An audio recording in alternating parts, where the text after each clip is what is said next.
Welcome Lund loyalists to John Lund Unleashed. Those watching on YouTube, on the John Lund Unleashed and Bay Area Sports Collective channels. Viewers on X, Instagram, LinkedIn, and Facebook, and Lundos listening to the podcast on Apple and Spotify. John Lund Unleashed, brought to you by Riapel Sports Medicine.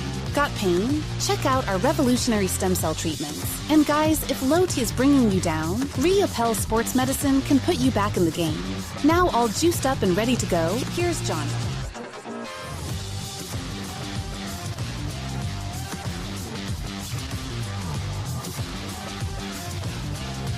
There it is right there, a wild weekend. Thank you so much for hanging out. It is John Lund Unleashed, a Monday edition. I made it back from Vegas. I got wild stories, but you know that. That's what we do. We tell wild stories. Good morning to you. It is episode 127. We'll take roll call in a second. If you're new around here, thank you for making the time for John Lund Unleashed, longtime radio guy all over the country, but the last 15 years in the Bay Area. Absolutely love it. Got a ton to talk about today in episode 127, the 49ers draft, maybe some should-haves. The Deion Sanders prank by Jeff Ulbricht's son, Jax. We'll get into that as well. The picks I liked: Golden State, the Warriors win with no Jimmy. The Timberwolves are up on the Lakers 3-1. NBA playoffs in general. Ramos with the Little League home run. And how significant I think that play is. The Giants are in San Diego to take on the Padres. The weird Belichick interview, random stuff, caboose pistol, all those things. We had a ton of things to get to today. Good morning. Full draft review today for the 49ers. As you can see there, the slide for Shadur Sanders. So everything, which we'll get into today. If you are new around here, thank you for making the time for John Lund Unleashed and the Bay Area Sports Collective. All you have to do is, if you're on X, at John Lund Radio. I know. I didn't hit Instagram yet. I should do that. I should get better at that. But it is Monday after all. If you're watching us now on Instagram, at John Lund Radio, LinkedIn, Facebook, any of the ways that you're watching, please migrate over to the YouTube channel, John Lund Unleashed, 𝐬𝐿UND, John Lund Unleashed. If you would subscribe, give us a like, which helps the algorithm, and keep those alerts on, because this won't be the only show today. We'll do the show this morning. 9 a.m. Pacific today. Sorry, I got back late last night on a jet, so just needed a couple of more minutes to get a few things done this morning. So thank you for your patience. Much appreciated coming back from Vegas. But make sure you hit us up at John Lund Radio, because we'll be doing a Warriors post-game show and hopefully be going up 3-1 and really taking control of this series, much like Minnesota has done with the Lakers, which we'll get into in a minute. Bay Area Sports Collective, make sure that you are over there as well. My show is there. Tom Tolbert is there. Polymax Particles. Polly's going to be on at 11 with Creative Tony. And, of course, new Rod Brooks and Quality Hang, plus more, as I told you, that we're going to be adding. And as you knew during the draft and at other moments during the Las Vegas trip, I may have been partaking, and you were trying to manipulate me into telling you who was going to be on the new shows, and I can't do that, but I'll say you this: you'll be happy. You'll know these people, and you will be very, very happy. So that is Bay Area Sports Collective on YouTube. Make sure you get over there. But however you're watching, much appreciated. We'd love it if you came over, but we understand. Maybe just dip your toe in the water. I totally understand that. Let's say good morning to everybody. We do roll call every single day before we get to a lot of stuff today, and we'll start with 49ers draft. Francis, good morning. Skills, good morning to you, my good friend. Dom, it is great to see you. Rockin' New Era, good morning to you. Great community that we've built here. Hi, all, says Steve. Good morning, Steve. Rich, it is great to have you aboard. Colin, 831. Hello, Colin. Good to see you, my friend. What else do we got today? John is here. John is great. Jake is here. Did I say Enrique? Enrique Luna. Joy is a joy if you are new around here. Daniel, it is great to see you. SGA, nice to see you. Antonio, Steve, tons of people in the room today. So good morning to all, and if I didn't get to you in the roll call, believe me, I will get to you at some point during the show. Questions, comments, thoughts. Hi, Scott. You do not have to agree with the show. That is one thing that is a staple around here. If you got a different comment, different thought, cool. Let's just keep it respectful. That's the only thing that I ask. It's just sports. It's important. We love it. We're passionate about it, but you don't have to get all pissed off at everybody about it. We just try to have a lot of fun and make everybody's day, laugh a little bit, inform a little bit, do this, that, the other. And that's what the random part of the show is. People will send me on tangents. It is quite easy to do. So anyway, Good morning. Happy Monday. Really enjoyed Vegas. Lots of great stuff. Had some business to take care of. Plus, with my wife down there, she always likes going, so it turns into quite a bit of fun. We had a great time down there, and hopefully the shows were good too. I was just trying to find a little corner. Like I said, we're trying to get Guy Fieri on because he owned one of the restaurants I was in. Sorry, I'm not supposed to drink Monsters and all those things. It is sugar-free, but still, I'm not supposed to drink them. But sorry, Doc. It's Monday, and I'm dragging. But had a good time in there. They're like, yeah, we'll bring them over. Didn't bring them over on the draft. Went back there on, Friday and did a little thing. It was crazy. I had to fix a bunch of stuff on YouTube because the music that was behind me on that day, was Whitney Houston, all this stuff. And they were tagging me for it. Sorry, you got to pull out stuff out of there. I'm like, it was in the background. It was the weirdest thing ever. Anyway, had a really good time, made it back in one piece, and now we are ready to talk some sports. As far as the 49ers draft is concerned, you know this, one of my biggest pet peeves. Let me just share my screen with you for a minute, and all the grades and all this kind of stuff.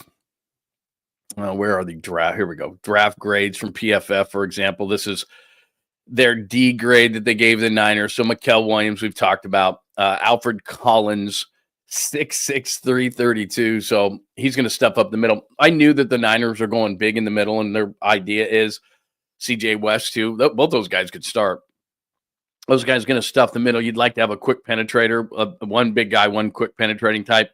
But the defensive line definitely was addressed in the draft with two big guys in the middle. Mikael Williams on one side, Nick Bosa on the other. Collins is massive. Nick Martin had an injury last year, but before he did, he ran in the low 4.5s. He's 6 foot 220, so he's not a big guy. They're probably going to have to add a little bit of weight. I think one of the reasons they got a poor grade, it's not that Upton Stout can't play. He can.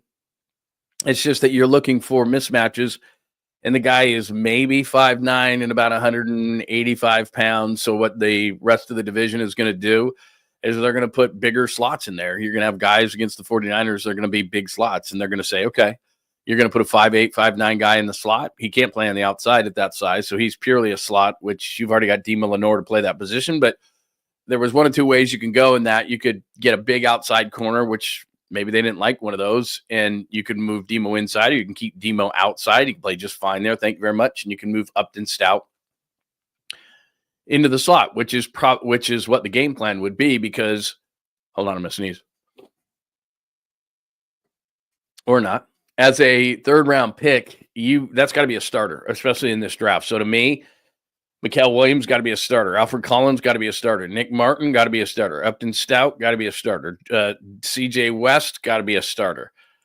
Jordan Watkins, he's going to play on some special teams, as it says there, almost 30% of his snaps in 2024 in the slot. So Jordan Watkins, slot guy. Outside guy, Ricky Pearsall. Outside guy, Jennings.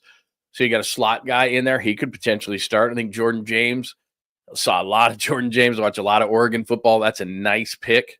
Bucky Irving came out of Oregon. They've had a lot of quality backs out of Oregon. I know it's a little bit too close to LaMichael James, who was a total bomb out of Oregon. So as I say that, but Jordan James is a really nice player, and I think he'd be maybe the number 2. They ran a zone type scheme at Oregon, and not exactly like an NFL scheme, but still they run into the zone types. And so Jordan James, I think, could be really good.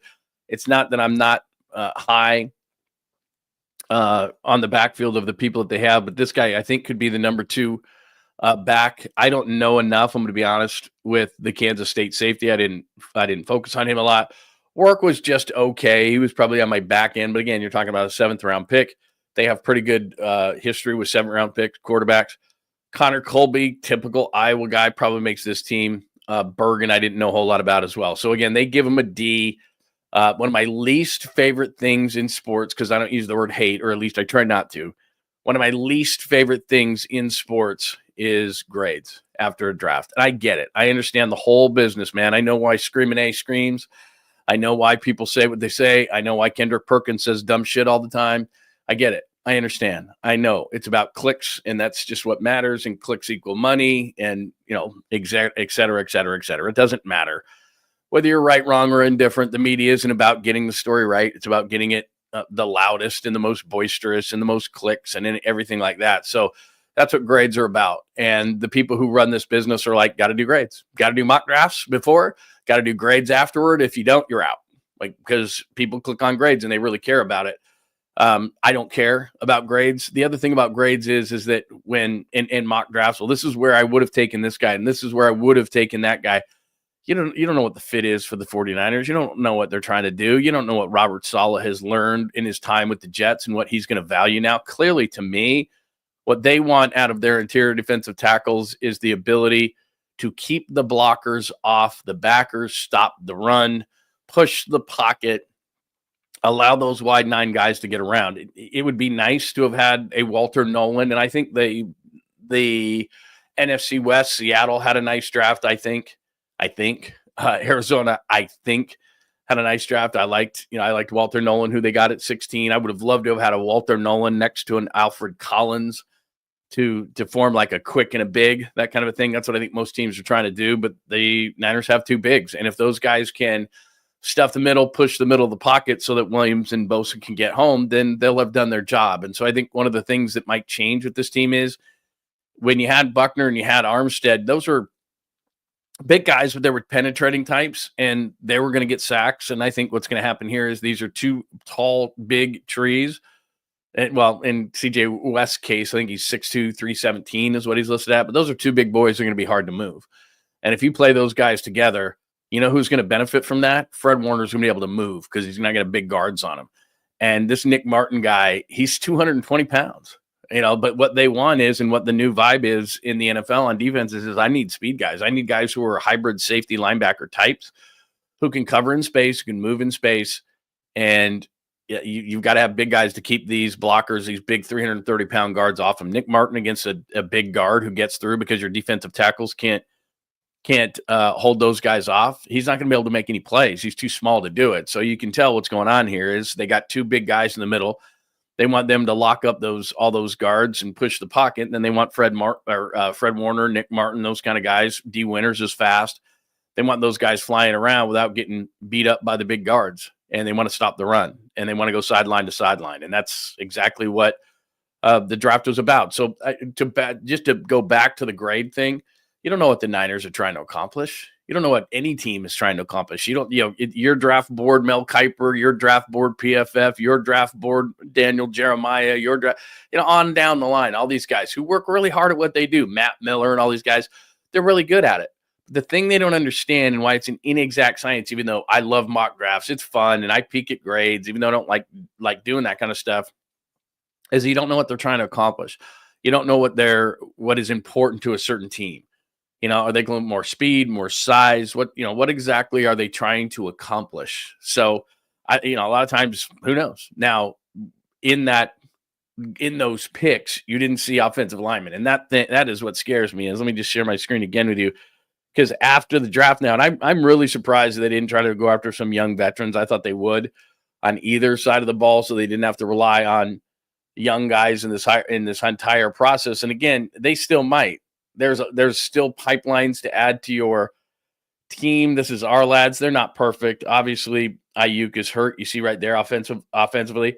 Ayuk, Pearsall, Jennings, Watkins is going to be in there. Demarcus Robinson is going to be in there, that kind of stuff. But if you look at the offensive line, they didn't get anybody for Trent now and in the future. That means at some point you're probably going to have a rookie left tackle or somebody that you don't necessarily want to be there. I don't know enough about Ben Bartch to have an opinion. I know that Jake Brendel's on his back a lot and gives up middle pressure. Dominic Pooney's nice. They like Colt McKivitz more than you. So nothing along the offensive line.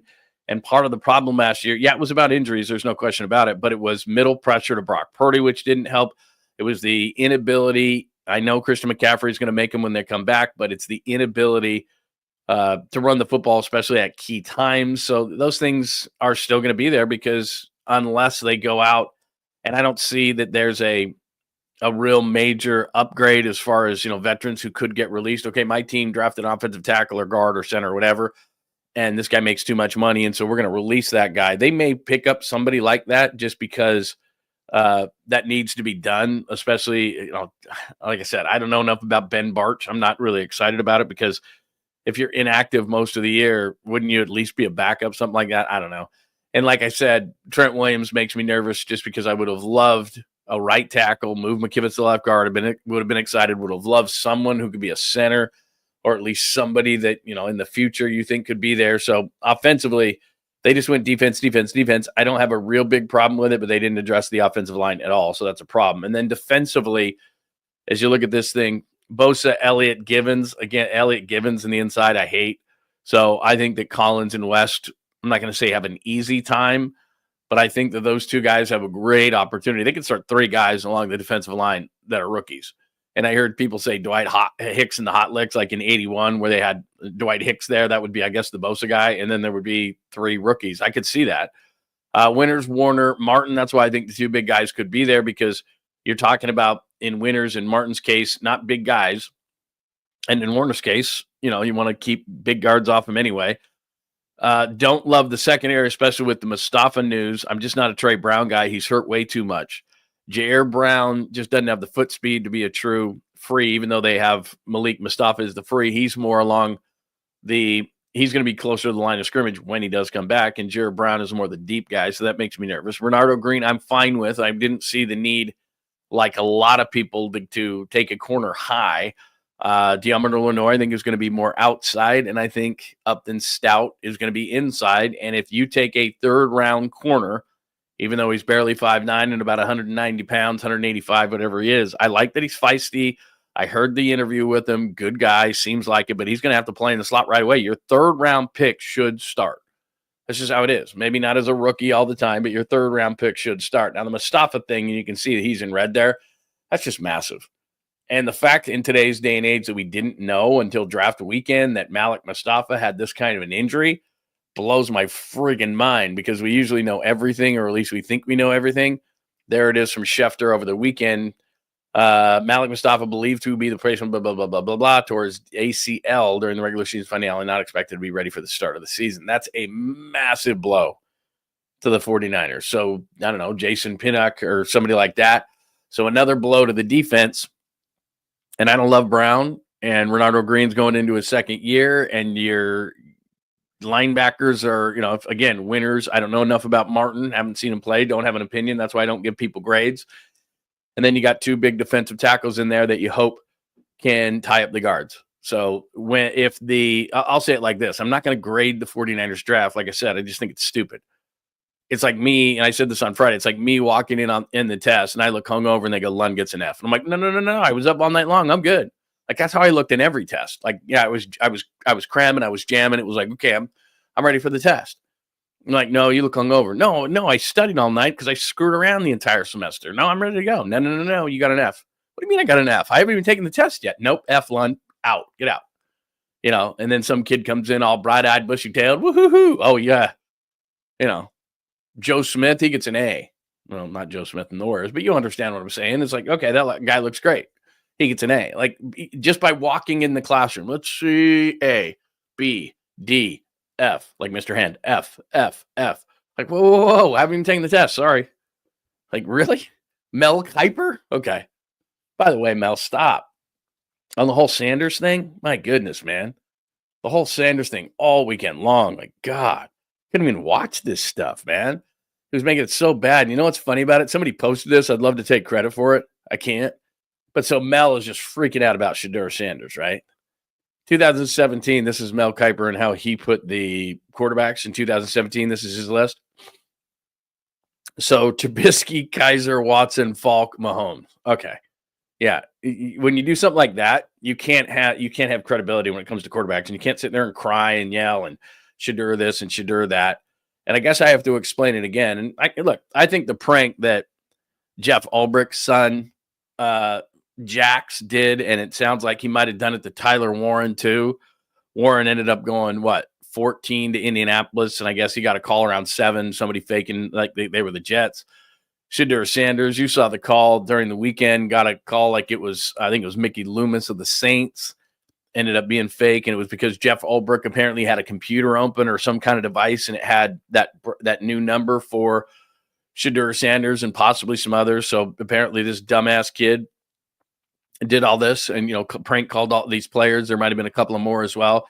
And it's, look, I feel bad for Jeff Ulbrich because my kid's done dumb things. I did a lot of dumb things. I shouldn't use my kid. He's pretty good. But I did a lot of dumb things where my parents just like, and people try to make this equation that makes you a bad parent. Your kid did this, you're a bad parent. Well, maybe the kid's just a dumbass like I was. I had really good parents. I just did a lot of dumb stuff, and it had nothing to do with them. It was just you're kind of in a rebellious stage. Just stuff happens. You do dumb stuff. It doesn't mean you're a bad parent. Your kid just, there's people who have done horrendous things in their life, and maybe the parents are good, maybe the parents are bad. It kind of goes both ways. But the one thing you can blame Jeff Ulbrich, I'm not saying they should fire Jeff Ulbrich. There's people, you got to fire this guy. Don't even fire the guy. But, you might not want to just keep information like that just laying around. Like apparently the kid could just see the computer. I don't know exactly how it happened.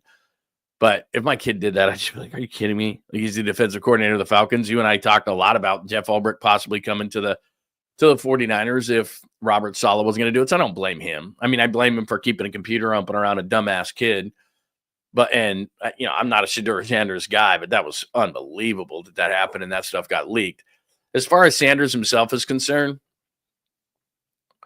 this is not a center. This is not a guard. This is not a linebacker. This is not a safety. This is not an edge guy. This is not a defensive tackle. This is not, it's not a kicker. It's a quarterback. And that's my team. That's my leader. That's the guy that is the face of my franchise. It can affect the value of my team. You think Steph Curry doesn't make the Warriors more valuable? You didn't think Brady made the Patriots more valuable when he played? You don't think, all these things. Everything matters. And so what was apparent, all these people over the weekend were saying it was collusion and the owners and this. No, it wasn't. I own a team. I don't want Shadur Sanders to lead my team. That's the position. That's it. The guy acts like a jackass. There was not one or two teams that said it. Most all of them said it. And what happened was they took him off their board. So my son, who's a huge Raiders fan all weekend, was like, okay, I get it. Shadur not at 6, but what about here, here, here? They just took him off their board. Like Cleveland had him on their board in the 5th round, probably. There was other teams who probably had him on their board in the 5th, 6th, or 7th round and would have taken him really late. There were clearly a lot of teams who just said, I'm not taking Shadur Sanders. And it wasn't collusion or anything like that. You're trying to make your team better. If they think that they can make him better with that guy, they could. But, the fact that you think he's going to be a little bit, I don't know, embarrassed would be the word or whatever the word you want to use. He went out and had a big party and had rappers and all that kind of stuff. Do whatever you want, but you're a 5th round pick. If I would just use that, we're not having a party.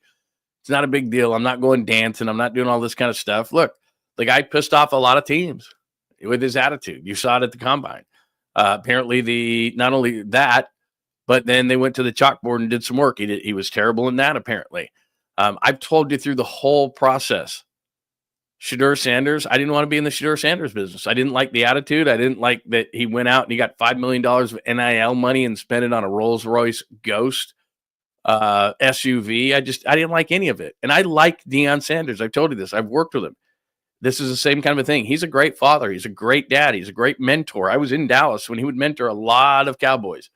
I told you the story about Nate Newton. I hired Nate Newton in Dallas at ESPN because Deion came to me and said, look, man, this guy needs a chance. And he's great. And if you give him a chance, I'll do some stuff with you for free and all this. So we gave it a chance. And Nate was awesome. He was incredible. And Deion helped him through the whole process. And Deion was gracious and great. And he's a totally different guy when the camera isn't on. You may not like him. I get it. But he's a dedicated father, all those kind of things. You may not agree with everything that he said, but because he's how he is not the reason that Shadur is how he is. There's some entitlement there. There's no question about it. But I wouldn't have drafted him. I wouldn't have had him on my board. He can't lead. He can be a fullback. He can be a wide receiver. He can be a defensive end. I'm not saying because of his talent. I'm saying that if you're going to hire that position, you're the face of my team. And I'm sorry, I don't want that as the face of my team. That's what it came down to. It wasn't racism. It wasn't even necessarily, I think, the way he played on the field. I think he probably was a 2nd or 3rd round pick, but I do think that people did not want to be in the Shadur Sanders business. That's what it came down to. They did not. And they didn't want Deion Sanders talking about the team. They didn't want Deion Sanders questioning whether he should be starting and everything. He's a bit, if I had criticism for Deion Sanders, stop being a little league dad, back off, let your son be your son and He has a little bit of, LeVar Ball, that kind of a thing in there. And I think that teams just said, look, I don't want to deal with that because it's all about it's talent versus tolerance. If you're really, really, really, really talented, I'll tolerate it. But teams thought, you know what? Shadur Sanders is probably, I bet he was a third-round talent on a lot of people's boards. Second, third-round talent on a lot of people's boards. But they just didn't, the tolerance of what was going to happen with him on your team was not worth it. The talent was not good enough to outdo the tolerance. I mean, that's what it came down to for Shadur Sanders to me. He could have been white, blue, red, black, because there was a lot of people who wrote pieces over the weekend that it was about race. If you can play quarterback in the league now, they're going to draft you. If you're really, really good, they're going to draft you. A black quarterback got taken number 1 overall. I'm not stupid enough to sit here and say there's not racism in the NFL or in sports or any of those kind of things. But in this case, I don't believe it personally. It wasn't about that. It was about Shadur Sanders, the person. And people did not want to be in the Shadur Sanders business. That's just what it came down to. I didn't. I told you through the whole draft process, I didn't want to be in the Shadur Sanders business. I think that the disconnect came, and if we screw up as media, these teams aren't going to correct us. They're not going to sit there and say you're totally wrong. This is why I think it's so funny. Everybody thinks they're an insider. All these people think they're insiders in the league. I'm not saying I am. I'm saying that there's a lot of people who think they're insiders. Not one person saw this coming. I don't care who you are. Not one person said Shadur Sanders is going in the 5th round. Daniel Jeremiah is really dialed into the league. His mock draft had Shadur Sanders at 21 to the Steelers. The Steelers took a defensive tackle, Derek Harmon. They didn't even consider him. And again and again and again and again, teams passed. So everybody who thinks they're an NFL insider, from Adam Schefter to, name your guy, whatever the guy is, not one of these insiders said Shadur Sanders is going in the 5th round. Nobody said it. Not one person. They all had their mock drafts, and they had him as high as 2. Some people at the beginning of this process had him at 1. Certainly most had him in the 1st round. And then within the last week, people said he might slide out of the 1st round. And we're all going, what? He's going to slide out of the 1st round? No way. New Orleans is going to take him at 9. Like, we're sitting here a week ago. New Orleans is going to take him at 9. Okay, New Orleans won't take him at 9. Pittsburgh is going to take him at 21. Pittsburgh's not going to take him at 21. Like, nobody had Jackson Dart at 26 with the Giants come back up. When the Giants came back up to 26 in the 1st round, everybody thought it was going to be Shadur Sanders. Everybody. Wasn't. About a week ago, people had him maybe sliding out of the 1st round. But then, like, I was at the end of the 1st round on Friday. I'm like, well, maybe Cleveland just, I was thinking, maybe they'll come up. Nah, they're not going to come up. But Cleveland had the 1st pick of the 2nd round. After taking Mason Graham in the 1st round, I thought they're going to take Shadur Sanders. Nope. The rest of the league just said, look, I do not want him leading my team. Owners, I'm sure, stepped in and said, that guy? No. He's not going to be the face of my franchise. I don't want him to pay him a bunch of money. Now, it's going to be fascinating the way the rest of his career goes. I'm kind of rooting for the kid now. Like, I want him to be humbled. I want him to just put his head down. I don't want him to have a party for being a 5th round pick. I want him to clear. If he was real about this stuff, he'd have cleared the house and said, F this. This is all about football now. This is not about parties or watches or all this kind of stuff. I saw him. He still had a big party after being drafted in the 5th round. What he should have done is kicked everybody the hell out of there, including his dad and everything else. And he should have sat there by himself and said, you're all going to regret it. You're all going to regret it. I'm going to do this. And Cleveland's got the weirdest quarterback room I think I've ever seen. So they have Deshaun Watson. I don't know what the hell they're going to do with him. Their cap hit on him. You take a big cap. The Jets took a big cap hit on Aaron Rodgers. The Broncos took a big cap hit on Russell Wilson. He's like, his cap hit would be like $100 million if they really, I don't know what they're going to do with him. They don't have to play him. You don't have to compound the problem, but he's there and he's going to cost you a lot of money. And I don't think they can release him financially. So Deshaun Watson is there. Old Joe Flacco is there. They drafted Dylan Gabriel. They drafted Shadur Sanders. They have Kenny Pickett, a former 1st round pick who's been awful both with Pittsburgh and Philadelphia. I don't know what Pickett's going to do. He's probably not going to be there anymore. So they have 5 quarterbacks, 2 rookies, Kenny Pickett, Deshaun Watson, and old Joe Flacco. That's their quarterback room right now. Like, what are they going to do? Like, they're going to keep both those rookie quarterbacks and who? Flacco? Like, can you imagine if you're Flacco and you're in that room?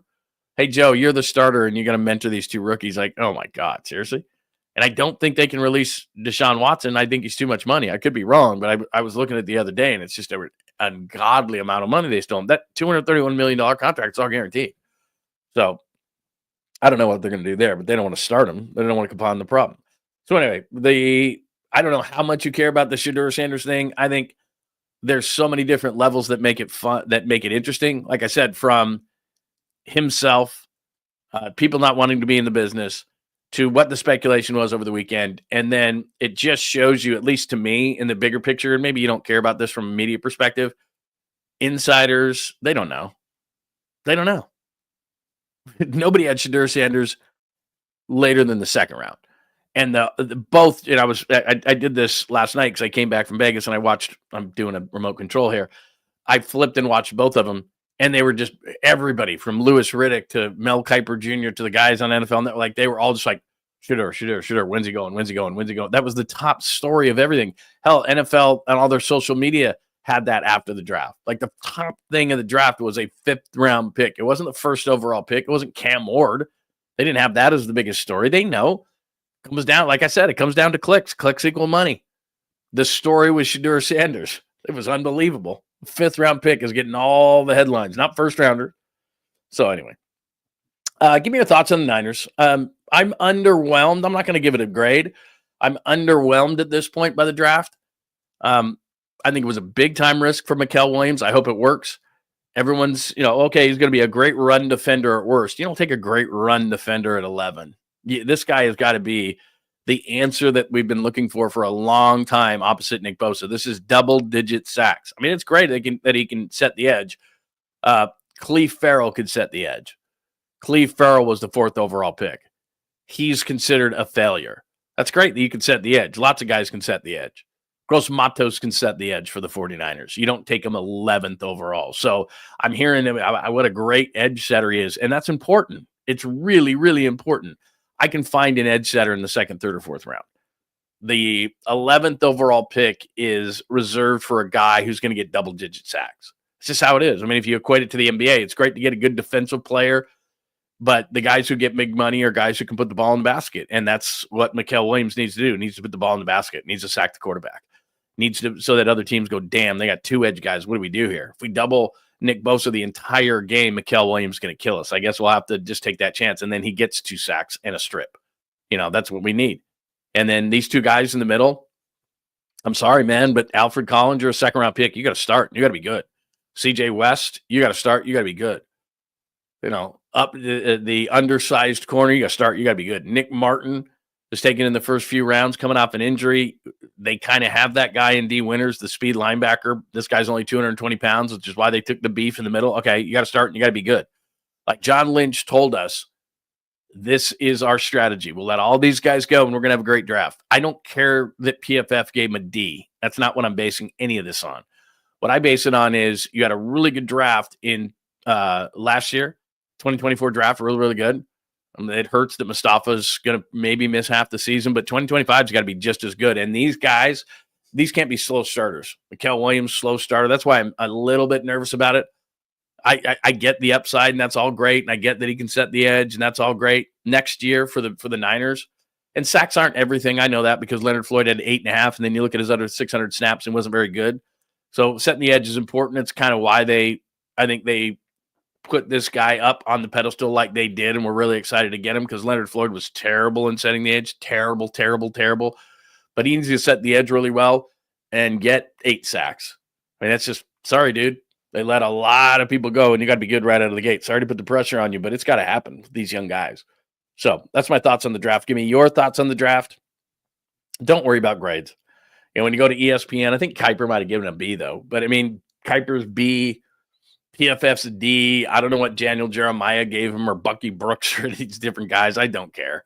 They haven't taken the test yet. And it's the silliest thing ever. But I don't do the grade things like I did the mocks. Like I'm like, I gotta click on the mock. I'd click on a mock, I don't care about grades. I don't care that PFF gave him a D. I think it's stupid. All right, what do we got? Hi, Steve. Kyle there in the he doesn't look happy in general. I don't know. I wouldn't say he's miserable, but Kyle has the final call on everything. I mean, if he wanted to be a czar about the draft, he could be a czar about the draft. They did take a lot of defensive guys. They didn't take offensive guys. So maybe if he wasn't happy, it was because they went so much defense, but they had to. Even, I mean, I showed you the depth chart. Even with all the defensive picks that they made, they still need, these guys all got to come through. And they didn't pick up any veterans. And I'll be surprised because, like I said, when you pipeline your team they just brought in, what was there, 258 picks, I think, in the draft? 258 players just got to the NFL. That means there's 258 less jobs for veterans.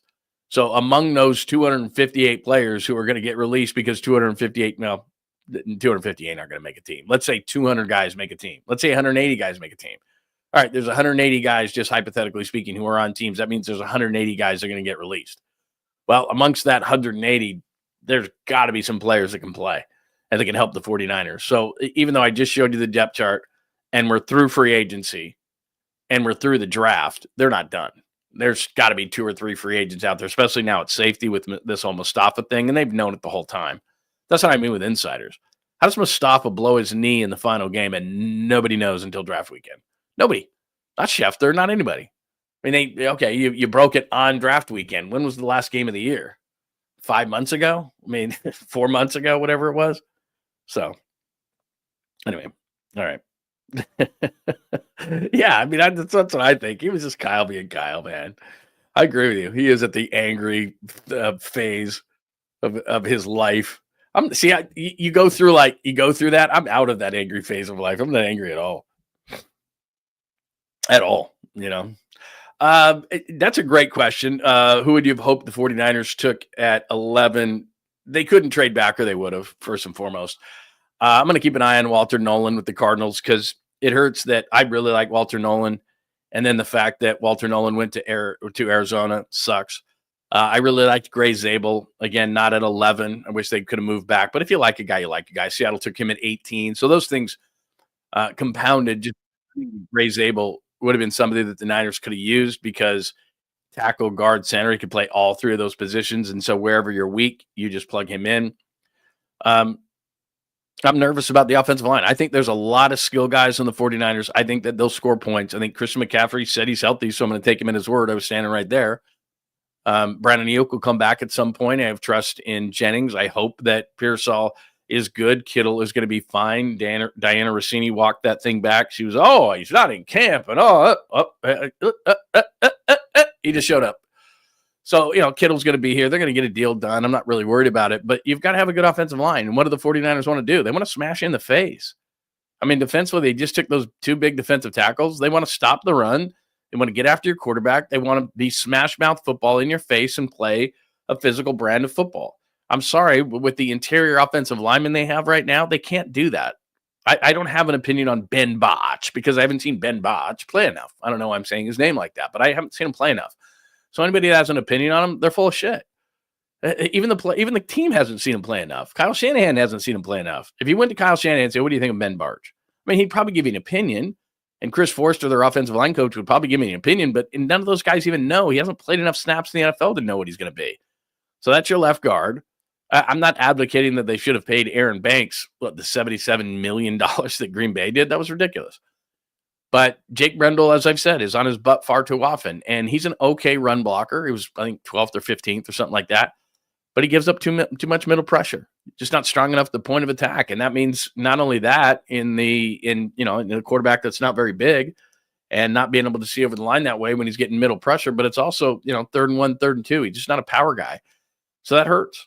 So I think your center and your left guard are a major problem. And you may have to suffer at left tackle at some point because I do think this is Trent Williams' last year.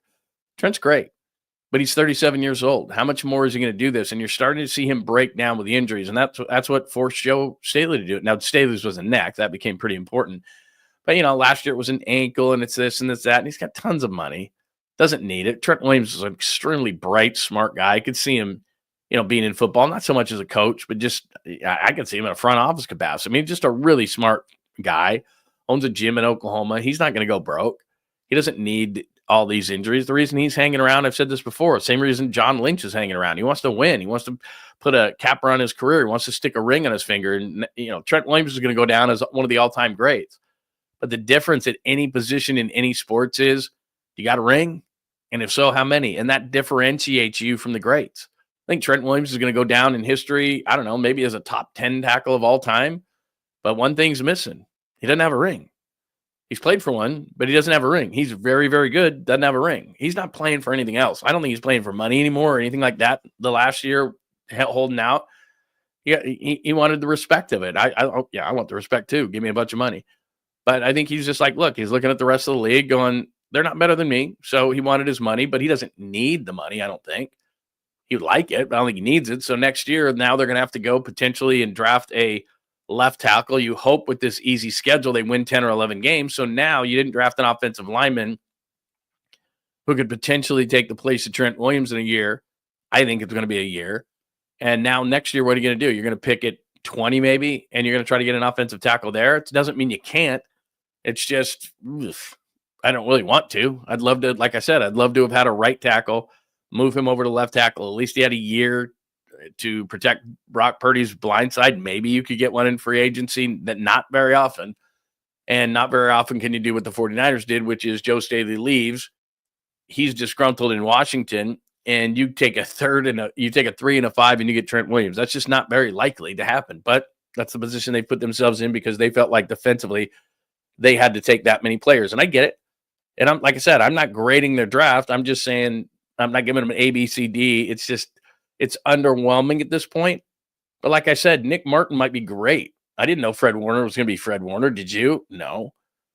You know, a lot of guys are like that. They might have nailed the mid-round just like they always have. Or not always, but like a lot of times they've taken 3rd, 5th, 5th, 6th, 7th rounders, and that's been the key to their drafts. They need to do that again. Let's get to it.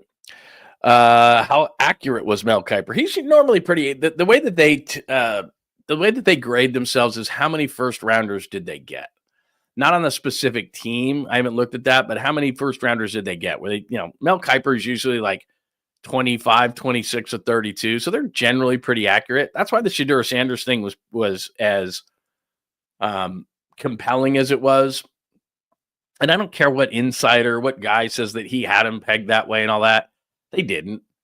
I told you through the whole process, I didn't want to be in the Shadur Sanders business. I wouldn't have picked the guy. I don't know that I would have taken him completely off my board, which some teams clearly did after they passed on him again and again and again. And this was said during the draft, not to go back to Shadur, but this was said in the draft. Tom Brady knows Deion quite well. The Raiders know the Sanders family really well. I thought after they maybe, I don't know, 3rd, 4th, 5th round, that I thought maybe, okay, they're gonna take him. And when Seattle took, when I knew he was really going to tumble, Seattle took Jalen Milroe in the 3rd round. And I thought to myself, okay, this is on. Like, this is going to be a long time. There was a bunch of quarterbacks. Dylan Gabriel, I don't even know if Dylan Gabriel's 6 foot. They take him before they take Shadur Sanders. That's such, like I said, that's such a weird quarterback room now. Zabel's a 3rd round talent. He might be. I wouldn't have taken him because he was from North Dakota State and I'd still have PTSD. But we'll see. I mean, I think he's a solid player. I think that teams love versatility along the offensive line. That probably pushed him up. That's the whole thing is, look, we're going to look back at this and there's going to be some 3rd and 4th and 5th rounders who are going to greatly outperform first rounders. That's just how it is. What you try to do, I think, in the first round is you try to minimize that risk because you're picking so high. But teams actually do the opposite. Teams look at height, weight, speed in the first round more than any other round. And then for some weird reason, 2nd round and on, they start looking at football players and rely more on the tape. In the first round, you get more wild swings and misses up. That guy's just got so much athletic ability and that guy's so fast and this and that. And you scratch your head and you go, how did that guy get there? So look, it's an inexact science. As I tell you all the time, it's 50-50 in the first round and it goes down from there. I mean, that's what's crazy about it. And they do all this work on these guys. They do all the background checks. They pour over the tape. They go to the combine. They talk to the kid. They talk to the kid's coaches. They talk to the high school coach, college coach. I mean, they do so much on each one of these players. They know them better than their mama does. And then they draft them and they still miss. And they go, what in the hell? It's tough. It's just no doubt. It's just tough, man. James is here. Good to see you. Bunch of new people in the room. Give me your thoughts. Like I said, look, who knows about the draft? I have no idea. I just know that most didn't like what the 49ers did. They tried to restock their defense. If those 2 defensive tackles are really good, and Nick Martin's good, and that kid can play in the slot. Who knows? I don't know if any of them can play. Alfred Collins is 6'6", 332 out of Texas. And the thing about him that's interesting to me is, and this is just right away, I just thought of 𝐬𝐿𝐫𝐞 because Kinlaw's a similar sized guy. And I thought to myself, can the guy keep his pad level low? Can he drive? He's got an elite PFF run grade in college. Wonderful. Can he do it in the pros? I don't know. Mikael Williams is a guy that everybody says has all this upside. And I was the first one to say, I think that at least that I heard right away, Aldon Smith. Aldon was 20. This guy's 20. Aldon was listed at about 6'5". This guy's about 6'5", both in that 265, 270 range. Aldon was just this long, it was wild. It was just, he was so good right at that first practice I saw him. I've told you that story before. They knew right away, like, whoa, this dude. And so we'll see if Mikael Williams can be that. He'll make or break the draft because these other guys have got to be starters on this defense. They went heavy defense. They let a bunch of guys go. Nick Martin's got to be a starter. Those two defensive tackles got to be starters. The Upton kid's got to be the starter in the nickel. They're going to keep Demo outside. Like, you take a guy in the third round, sorry, especially on this team with all the needs they had, and you're going to take a 5'9" nickel corner, and the rest of the NFC West is going to put their big guy in the slot. Okay, we're playing the Niners. Put my 6'3" guy in the slot, and let's see what happens. So, guy better be really, really good. I mean, I know he's feisty. I don't disagree with that. Mel was embarrassing over the weekend. Like, dude, we get it. You like the kid. But to rip on every other franchise, and this is what I mean about the insiders. Mel's been great for a long time. Very entertaining. He's made ESPN a boatload of money. But he interjects what he thinks all the time, and you're not running a franchise. That was the whole thing. Like I said with Shadur, you're not running a franchise. You're not the owner. You don't have to deal with this kid if he's a jackass and doing the things that he's doing. Teams just didn't want to deal with it. Talent tolerance. They didn't think the talent was worth having to tolerate that. Talent versus tolerance. I don't know if he understands that term. Because to me, it's like there is more than just the talent. And you better, if you're going to act like that, you better be damn good. And I think the rest of the teams in the draft said, he's not that good. He's not that good. I could be wrong. Like I said, I'm rooting for the kid now. I wasn't a big Shadur Sanders fan, and I wouldn't have drafted him. And as I said, I don't want to be in the Shadur Sanders business, but now he's a fifth rounder. I want him to be really good now. The 49ers problem draft-wise, they get tunnel vision on what they want and not consider draft value where they are on the board. Yeah, what is it, SF Niner data? They do a really good job of just all sorts of charts and all sorts of things, and I would suggest them as a great follow on Instagram, on X/Twitter. We don't have to say Twitter anymore, by the way. Everybody knows what X is. We don't have to say formerly known as Twitter, formerly known as Twitter. X. On X, they do a really good job. SF Data Niners data Niners. They do a really, really good job. And they track the 49ers and how many picks. Like, so here's where it was on a big board, and this is where they picked. And as I said, I really don't care where something is on a big board. It's, okay, this guy fits me. This guy fits my team. This guy fits on the field. This guy fits off the field. But there is no denying the fact that they've done this chart, and by and large, when they reach big time for a guy, it fails. I mean, they have it in black and white, so I can't really say a whole lot about it. Mel Kiper is really Ben Stiller. Yeah, it was just too much. It was too much. And like I said, I could be wrong when I say this because Mel's been doing it so long that maybe he's not getting caught up in this. But I could see ESPN pushing him to be just get out there as much as you possibly can, because remember, they act nice to the NFL Network. They want the ratings. So Mel, go crazy. Mel's going crazy again. Turn it over to ESPN.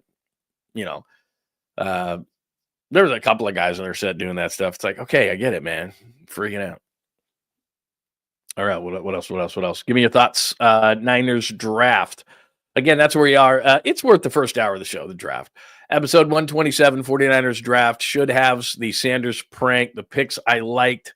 We'll get into the Warriors in just a second. As far as the rest of the draft is concerned, everybody's in love with the Eagles. I thought the Cardinals had a really nice draft. I thought Seattle, I really like that safety they took from South Carolina. That pisses me off because he's a big, fast dude, and I would have loved them Niners, especially knowing that they knew that obviously that Mustafa had the ACL injury.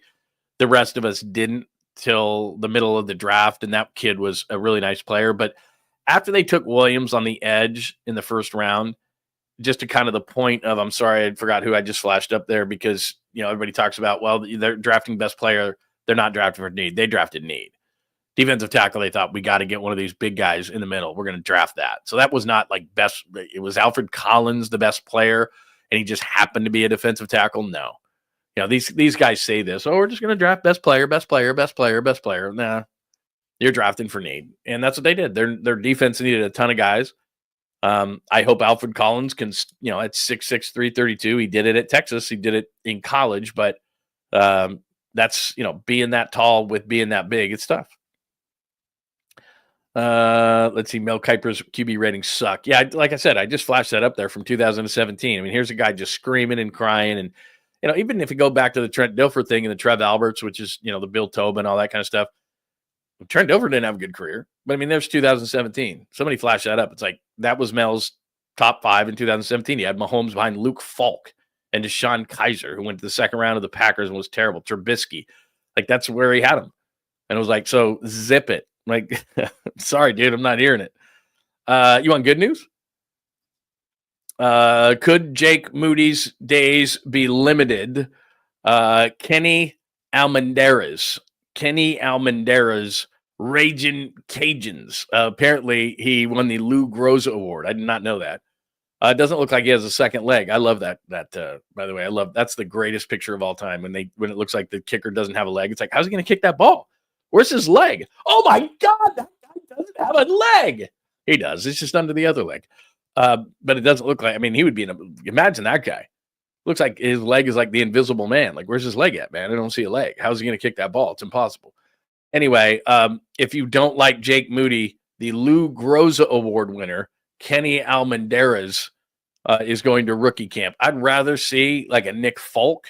And I know Nick Folk is 40, but he's kind of like Robbie Gould to me. Anything inside of, 53, he's probably going to make. So I would imagine that the Lou Groza Award winner, who I promise has a lower part of his leg, is going to be in camp, and that's all fine and good, or in rookie camp to see what he can do. But I don't think he's going to be the major competition for Jake Moody, but I could be wrong. So maybe that excites you. Maybe of all the things in the draft, the free agent after the draft with half a leg that it looks like there is going to be the guy that makes you the most happy. I could be wrong in that. But there you go. There is kicking competition for Jake Moody if you're interested. All right, let me see. Do I have any clips or cuts that I need to get to or show you anything fun and fancy when it comes to football? I think that's about all I have on the 49ers. I did give you the depth chart, and I'm still not overly excited. And as I said, let me just do this one more time before we move on to Warriors talk. Let's see. Depth chart right there. So they still got a lot of work to do. And there are other pipelines, but defensively specifically, Bosa, Elliott, Givens, I don't love that. I hope it's Collins and West. Winters got better as the season went on, but he was a chicken with his head cut off early. So Nick Martin, a little undersized. I do not like the secondary right now. I'm nervous as hell about it. Matter of fact, Trey Brown was always hurt in Seattle. What do hurt guys do? They get hurt. Jared Brown, not a big fan. Malik Mustafa is out maybe half the year, so that means Pinnock. And I was wondering, I'm like, God, they're just signing all sorts of special teamers. They must think that he can play safety. Although, what was his? I think it was his, if I remember right, when he was signed, he had the worst pass defense grade of anybody in the league last year, so that's not really good. Renardo Green, I'm good with. Diamonor Lenore, clearly with Upton Stout in the building. Stout would be the inside guy, would be the slot guy, and they're going to keep Diamonor Lenore outside. If that doesn't happen and Upton Stout doesn't win that job, then you can be pissed off about a third-round pick, because a third-round pick, especially on this defense, should start. So I expect Stout to be the inside guy, to be the slot guy, and Green and Lenore to be outside guys, even though Lenore is really good in the slot. Clearly, they didn't find a guy in the draft they liked on the outside, so they took this guy who can play the inside, keep Lenore on the outside, and then from a standpoint of skill position players, a lot of people are questioning whether Christian McCaffrey's healthy. I stood right next to him. He said he's healthy. I'm going to say he's healthy. I'm not worried about George Kittle, not worried about Brock Purdy. I like that they got Jordan James. I think he's going to actually be the second back. I like Guerendo. It's just he's still very raw to me. And then along that offensive line, maybe I'm wrong here. I think that's where they're going to find a veteran guy. Somebody's going to get released. Obviously, a bunch of guys got picked. I think that somebody's going to get released. And if I was a betting man, I don't know, left guard, I'm not feeling Ben Barch. They like McKivitz better than you. Trent's going to be around for a year. They like Brendel better than we do. Pooney's Pooney, and I bet they find another left guard. I could be wrong, but if they're going to get a veteran, that's probably where I would think they would go. Because is Ben Barch going to go from like never being active to the starter at left guard? Yeah, don't love it. But there you go. All right, that is your 49ers portion of the show and a quick recap of the draft and other things. Give me your thoughts on all of that. If you want to hit me up under the show afterwards, or if you're watching later, at John Lund Radio on X, you can do that as well. And by the way, welcome those who are watching on X at John Lund Radio, watching on Instagram at John Lund Radio. You're also watching John Lund Unleashed on YouTube. Much appreciated. Please hit that like button before we go any further. Make sure that you have those alerts on, because I'm going to be on after the Warriors game doing a fine post-game show for the Warriors, and that'll be right after, hopefully, a 3-1 lead over the Rockettes. And then, of course, the Bay Area Sports Collective. Make sure that you are subscribed there, because my show's there. Tom Tolbert, Polymax Particles, which comes up in 1 hour with Creative Tony and Rod Brooks, and Quality Hang is there. So Bay Area Sports Collective. And then you'll know, if you have the alerts on and you join there, when it is announced that there'll be new shows. They don't tell me anything anymore. They don't tell me anything anymore because they know that I'll screw it up, and I'll let the cat out of the bag. I don't tell Lund. He'll tell everyone. So I'll probably be the last person to know now.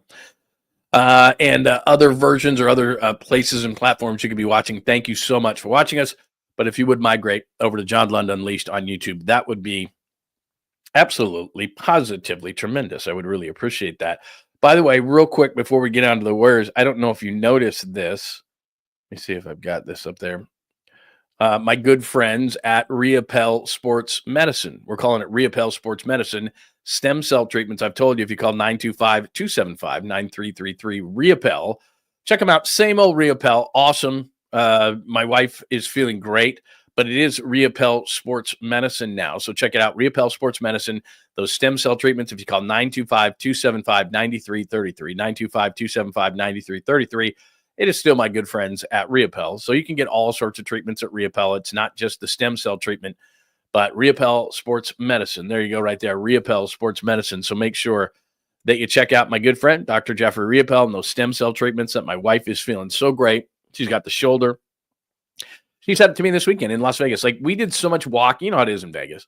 You do so much walking, and normally, last time we were there, I'll give you a great example. This is a true story. We went and saw U2 at the Sphere, and we were staying at whatever it is, Cordon Bleu, the blue place, the new place, and we had to walk down. I think it's at the Wynn. It kind of connects into the Sphere, and my wife was in a ton of pain. She was having to walk, and she was telling me over the weekend that we were in Vegas. She's like, without Dr. Riapel, I could not do this. I could not walk. I could not do this. All these the amount of walking that we did, because you know how it is. You're doing tons and tons of steps. So we walked a ton in Vegas. No complaints. He did the stem cell on her foot. He's done the stem cell on her elbow, on her shoulder. Feeling absolutely great. And all weekend long at a hotel room, I'd have to go down the hall. This is no joke. I'd have to go down the hall to one of those ice machines. And I like to go to the ice machine anyway for other reasons. But she'd be icing and have bags on her. And she'd be like, oh man, this stinks.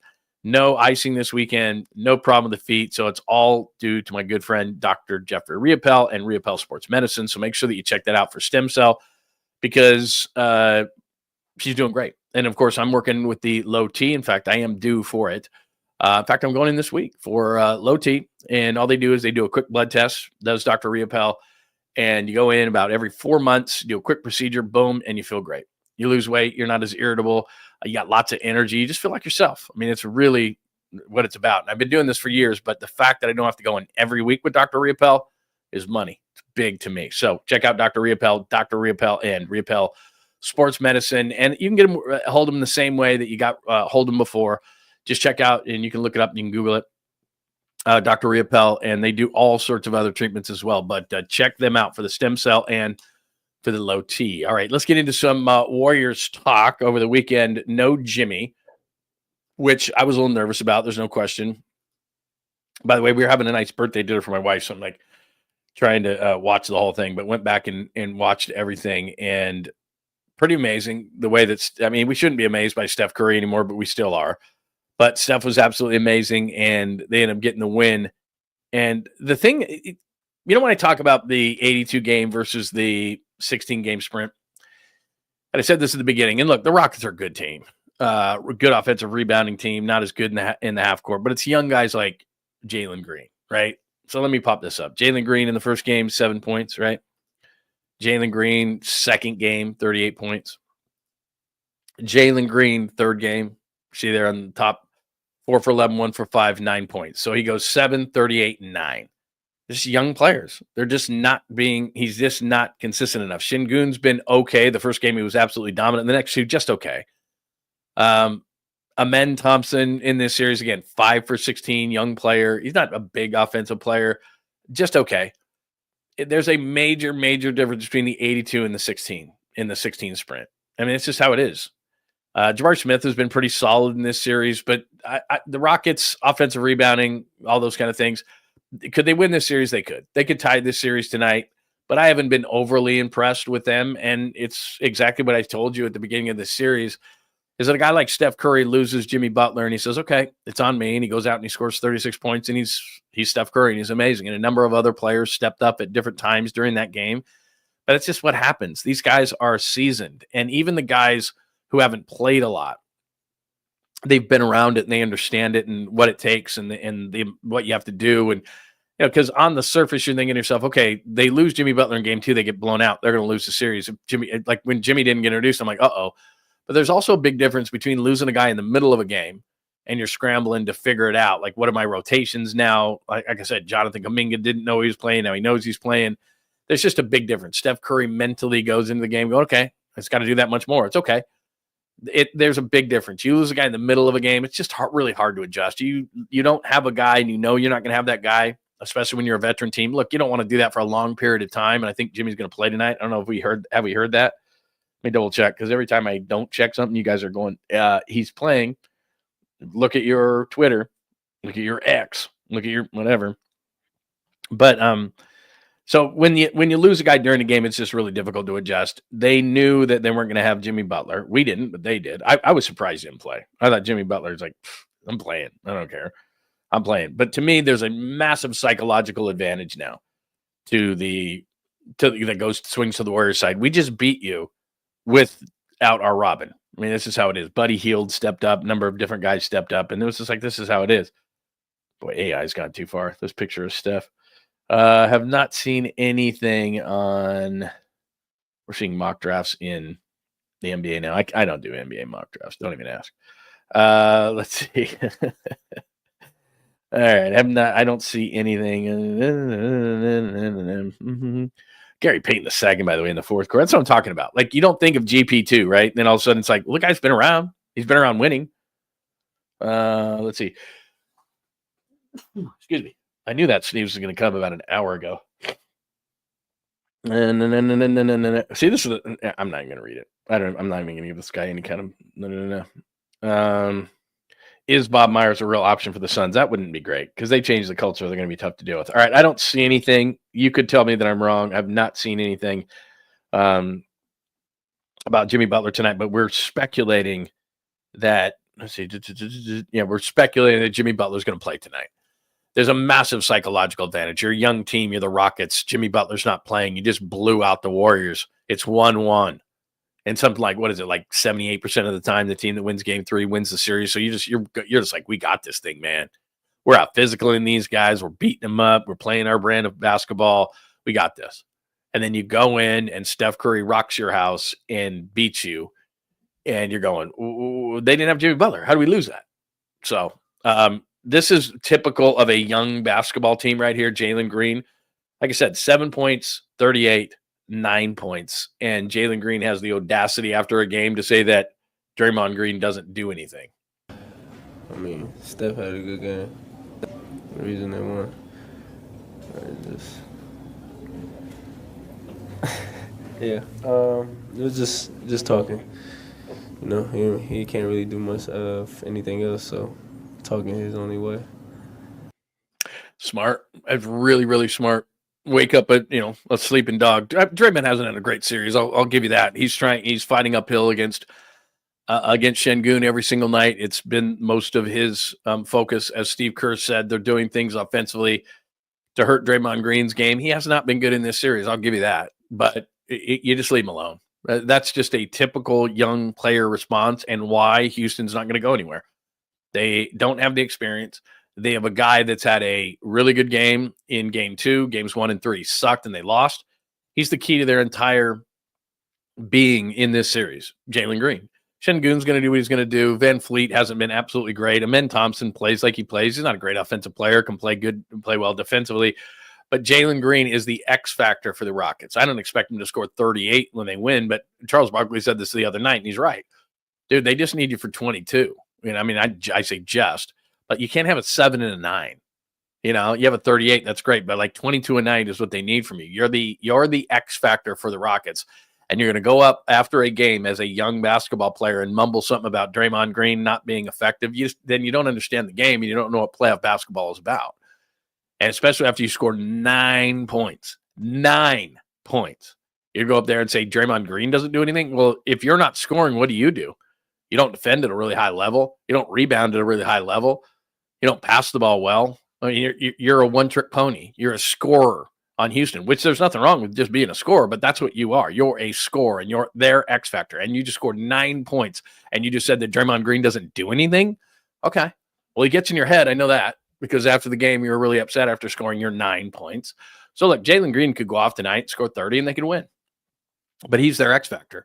So if I'm him, and this is just a young player mistake, if I'm him, it's like, look, I respect Draymond Green. I respect the Warriors. That's a good team over there. And just play your game. They're just getting involved in too much of that, and the Warriors are seeing that. They're like, okay. And like I said, the Houston could come out tonight and play that physical brand of basketball that they played in game 2. And if Jimmy Butler plays tonight, I don't know how effective Jimmy Butler is going to be. I don't know how effective he's going to be in this entire series. Jimmy Butler, as I've said before, is not a wallflower that's going to stand on the perimeter and shoot jumpers and jog up and down the floor and not defend anybody. There's only one way he knows how to play, and that's the way he's going to play if he's on the court. He's going to mix it up. He's going to try to get boards. He's going to try to defend. He's going to set tones. He's going to play in the mid-range game, which means in the playoffs he's going to get knocked around. I don't know how effective Jimmy Butler can be. I was shocked he didn't play in game 3, just knowing Jimmy Butler. But I'm glad that they won and he didn't play. And like I said, not only is that great for Jimmy Butler because he gets all this rest and should be better. Remember, Steph Curry had this injury and missed 2 games. So we're in the playoffs and Jimmy's missed 1 and he's had a number of days off. But if you miss Shams before, it was before game 3. I can't remember. I think it was on the pregame show. And he said, Jimmy can't move. So there's a difference between I can play with pain and I can't move. So if Jimmy can move, then Jimmy's going to play. How effectively Jimmy can play is going to be the big difference. They go up 3-1, series is over. We know that. If it's 2-2, this thing probably goes 7, and the Rockets get physical, and they can get right back into this game. But the way it feels right now, just the feel of the series, and tell me if I'm wrong, the feel of the series is they're up 2-1, and they almost feel like they're already up 3-1. They just beat a young team who's going, how the hell did we lose to those guys without Jimmy Butler? So we'll see. But Jalen Green, the guy who just played, he could go off for 25, 30 tonight, and they could win. There's no question about it. It is a tough matchup. Golden State win, no Jimmy. That's where we are on the chalkboard. The Wolves up 3-1 on the Lakers. A lot of people are criticizing LeBron James. It's that Anthony Edwards is that good. Anthony Edwards is that good. People are calling him the face of the NBA. I don't know if I would say that so far. He's funny. He talks trash. He's gotten fined already in this series for talking trash to fans about his genitalia. He's a really good player. And essentially what's happening is that as good as LeBron James is, and he is, I'm not criticizing LeBron James. He's one of the best players of all time. I wouldn't say he's the best, but he's one of the best players of all time. There's just no question about it. The way he's played, the longevity he's played, he's won enough championships, all those kind of things. He's a great player, one of the best of all time. But in this series, it's showing that he's 40, which is he can't carry a team anymore. He and Luka are mismatched. I've said that from the beginning. They're 2 ball-dominant players who, when the other one is dominating the ball, they don't know what to do because they're not off-ball shooters. They both are defense optional on many occasions. And in LeBron's case, it's because he's 40. He efforts when he has to effort, but JJ Redick showed that he's a young basketball coach. And for those who bitch and moan all the time about Steve Kerr and not know what he's doing with his rotations, you can't play your same five the entire second half of a playoff game. You just can't. LeBron's got to be off the floor for a few minutes. It just has to happen. Austin Reeves, all the, Luka Doncic, these guys will be off the court for a minute. You cannot play them in 24 minutes in the second half. You just can't. They're going to get gassed. How'd they lose that game? They got gassed. I understand there was maybe a bad call at the end, Luka getting tripped, all that kind of stuff. I understand all that. But that's a young basketball coach not understanding. You can talk all the trash and you can have been on ESPN and you can act like you're all smarter than this, Mr. Dookie, but you're not. You can't play your guys, especially a 40-year-old guy and Luka Doncic. You can't play him 40 minutes in the second half because you're desperate. I get it. You didn't want to go down 3-1. You got to give him a blow. You got to find strategic times during the game to give him a blow, even a couple of minutes around like a TV timeout or something. That's what Steve Kerr and these smart coaches do. And you can complain, Steve should have done this, Steve should have done that. Don't like Steve's rotation, this, that, and the other. He would never do that.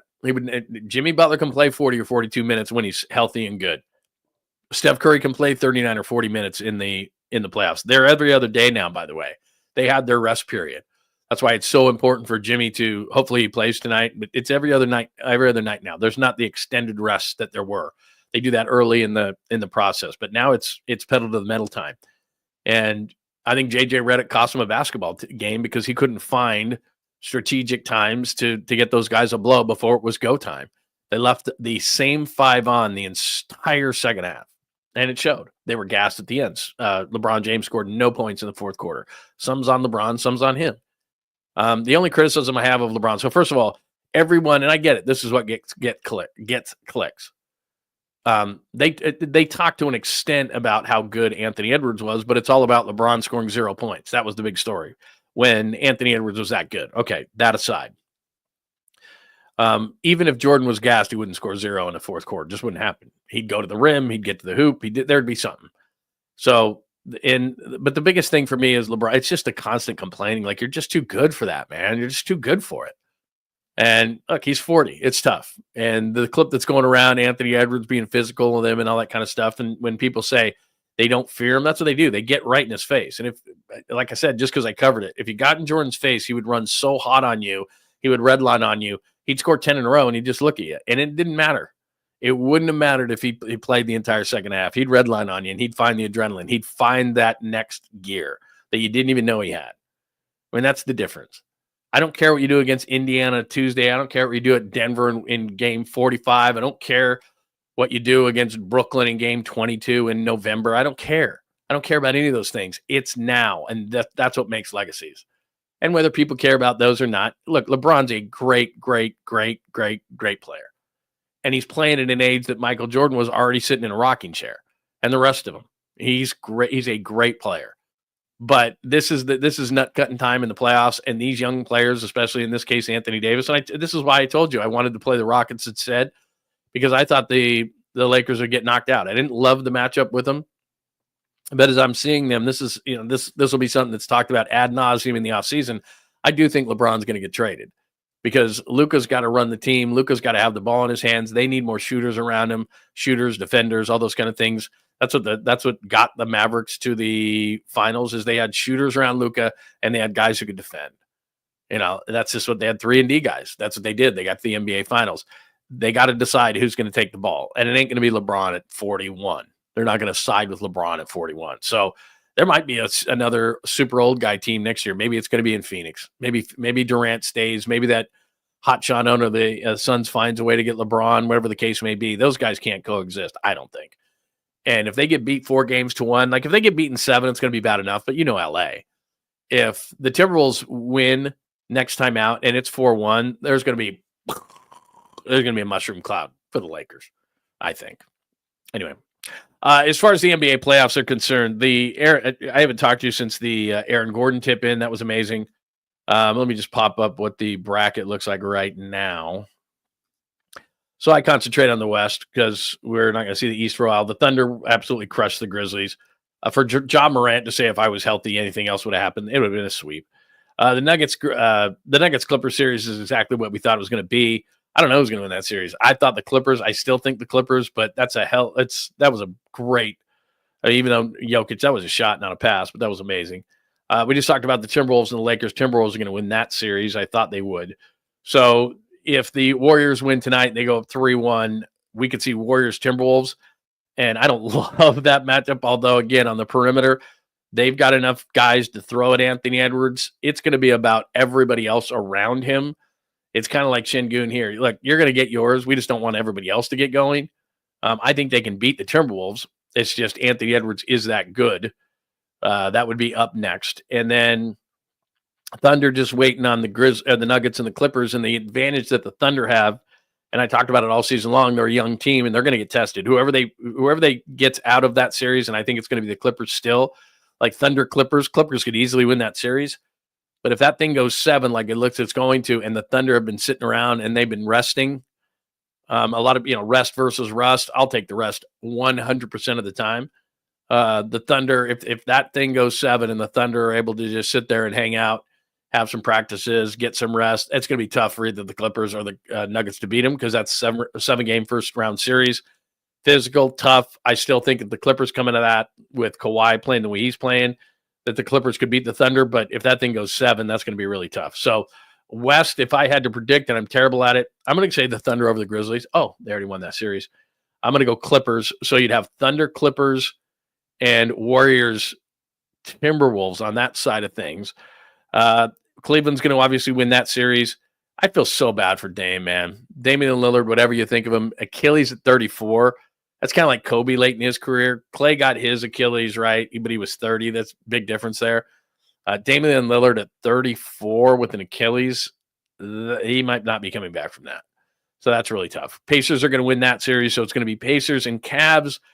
Knicks Pistons has been a really close series. Knicks will win that series. They're up 3-1. So Knicks and Celtics, Pacers and Cavaliers on the east side. On the west side, I think it's going to be Thunder, Clippers, and Timberwolves, Warriors. So what do you think of the playoffs so far? That best series by far has been, besides the Warriors, which you care about, the best series by far has been Clippers and Nuggets, and we probably thought that was going to be the case. So very cool series. What do you think NBA-wise? We can hit LeBron, Damian Lillard. That really sucks. That could be the end of it for the Oakland native, the way that the Warriors are playing, and the Rockets. What do you think of that? We can get into any of that. But yeah, I just bombed. I like Damian Lillard. Cool guy. I mean, just really. I mean, anytime you talk to him, really good guy. Repped Oakland. Just good dude, man. Awesome with the Blazers. Big time, made tons of big time shots. Was one of the few guys with Steph that had the distance on the three-point shot. Just bummer. And it's just a bummer, man. You don't want to see anybody getting hurt like that. Luka made a beeline to wide to ref when the horn sounded at the end of the first half. Just not a good look.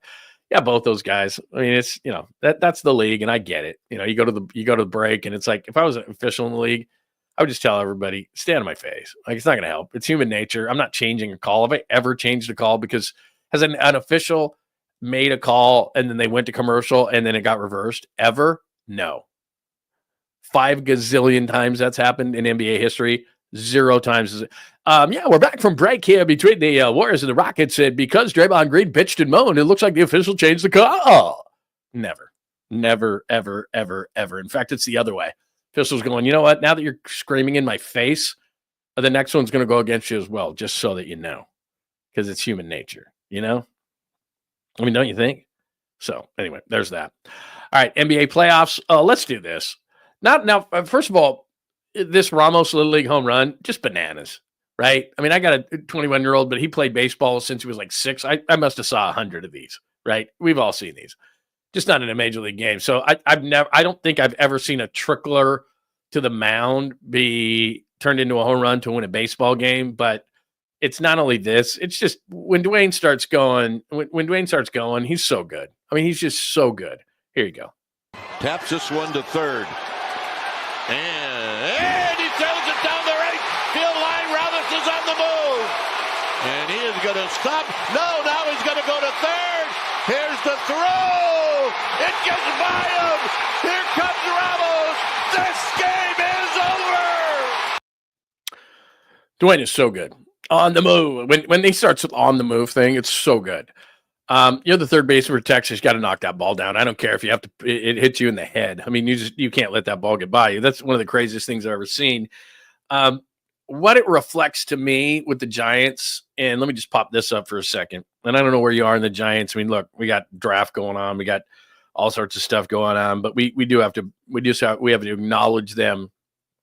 And I understand that it's early in the season and all those kind of things, but I mean, we're getting to that point where 40 games is what I tell you is the first marker of the season, and we're 11 games away from that. So, yeah, could they lose 11 in a row and go 19-21? And you're like, ooh, these guys, they're not that good. Yeah, they could. But what yesterday reflects to me is they just are finding ways to win. I've never seen a game end like that. Off-balance throw from the pitcher, first baseman throws it away. The whole 9 yards. I've just never seen it. And what that starts to tell you, and this is nothing scientific, and there is no analytics for this, but you know this. You've been a sports fan a long time, just like I have. You get a feel. The Niners season last year was going sideways, and you went, ugh. Jimmy comes to the Warriors, and he just gives them the jolt. You go, uh-oh, this might be something. Like, it's just, you just know as a fan. You know when it's good. You know when it's bad. You know when it's indifferent. And there's been, by this point of the season with the Giants, last few years, we've already known, like, here we go again. Like, I mean, Colorado right now, 4-23. Oh, my God. Season's over. Pittsburgh, down at the bottom there, 11-18. Season's over. They suck. When's Paul Skeens going to ask for a trade? That's the only thing around them. The Cardinals last few years. I think the Braves will be fine. There's a couple of teams down there that I think are going to be fine that aren't playing quite up to their capabilities. But you start looking at, like, the Mets, that looks like a legit team. I don't know what you watch them. Dodgers, let's not talk about them. Padres are legit. Cubs have a real offense. Now you're starting to get into the 500 teams. I think the Diamondbacks are real. Phillies are real. And then from there, I don't know. Reds, Brewers, Nationals, whatever. I think Atlanta is going to be better than what their record is right now. But you start already. We're 30 games into the season just about. And you can already start to have an assessment about a team. I'm going to hold off on the Giants a little bit. But like I said, the Mets, the Dodgers, the Padres, the Cubs, those are legit teams. Arizona's legit. Philly's legit. And then you start going, I don't know. Cincinnati, Milwaukee, Washington, I don't know. And then I know that, like I said, Atlanta I think is going to be fine. But you know what? The Marlins stink. The Cardinals stink. The Pirates stink. The Rockies, oh, my God. And you right now, like, I'm not saying we start the playoffs right now because we're 30 games into the season, but you start to get a sense of what teams are. And we're not at the quarter pole, which is going to be in 10 games. But when you start to see the Giants win a game like that off of a little league home run, you start to think to yourself, not so much it's our year, but to just say, okay, this might be something. Like, they might be something. And then this is what Billy Bean bases it on. Let's hit this. Run differential, right? Oh, they're second in the – no, excuse me. I keep trying to hit this, but it's not going to change. There you go. So, wow, look at that. That's crazy. Reds. But, you're fourth in run differential. Billy Bean was a big deal on that. Obviously, the Rockies, minus 69. Nice. But so, that checks out. You start looking at some analytics and you start saying to yourself, okay, those things check out. This team is going to be pretty good. So we're only 29 games in. Can a lot change? Can there be a key injury? That's the one thing about baseball. You get a couple of injuries in your rotation. Last year they lose 𝐿-j Lee after 41 games, I think it was. So yeah, and any of those kind of things happen. Yeah, it changes the trajectory of your entire season. But let me do this one more time. Let me just show you. And I'm very fond of doing this every Monday, to just kind of see where the Giants are sitting from a standpoint of, okay, is it just weird at the beginning here and they're just outperforming? And I keep doing this because they're not really.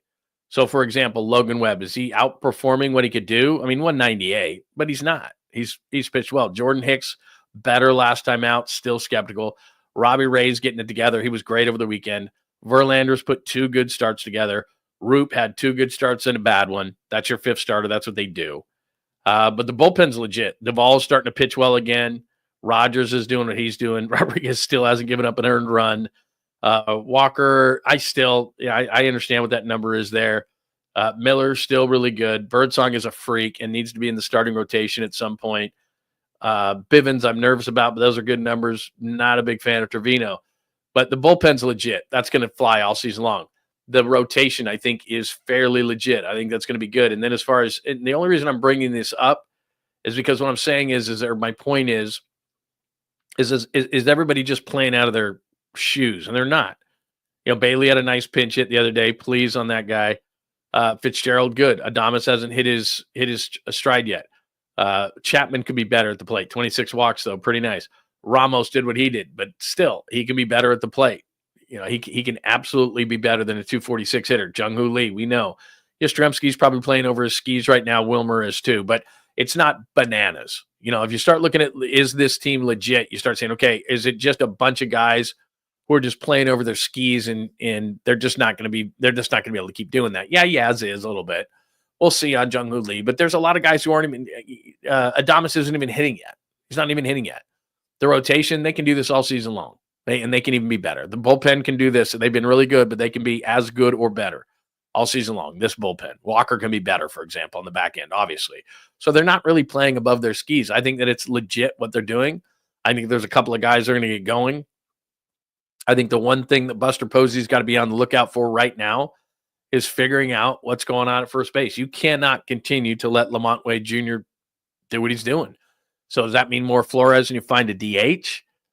Is there anybody in the minors who can do anything for these guys? I mean, again, you're not even going to start looking at trades. Like everybody's like, trade.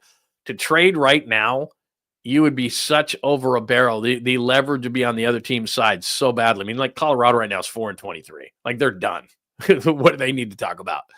So, is there somebody there? Is there somebody on a team that is just totally out of it? But leverage-wise, you're going to pay way top dollar at this point. Now, Luis Arraez a year ago, and that, he's not a great defensive first baseman, but he'd give you something. But a year ago, he went really early in the process. I don't remember when.